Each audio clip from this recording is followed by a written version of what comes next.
Hello बच्चों, welcome back to my channel. तो ये मेरे पास है कुछ टॉयज़ कलरफुल। ये कौन सा कलर है बच्चों? ये रेड कलर है। रेड के बाद ये पिंक कलर। इसका कौन सा कलर है बच्चों? Green colour. और ये येलो कलर।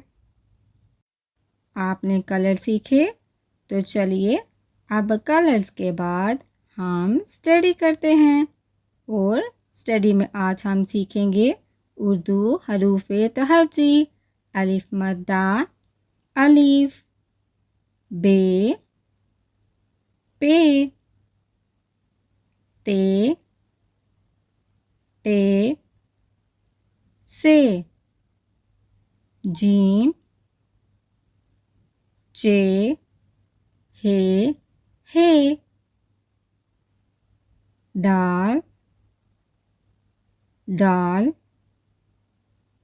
जाल, रे, अड़े, जे, ये, सीन, शीन, स्वाद, ज़्वाद, तोएं, ज़ुएं, आइन, गाइन, फे, काफ, काफ काश वाला, गाफ दो काश वाला, लाम, मीम, नून, वाओ, हे, हमज़ा, छोड़िए, बढ़िए।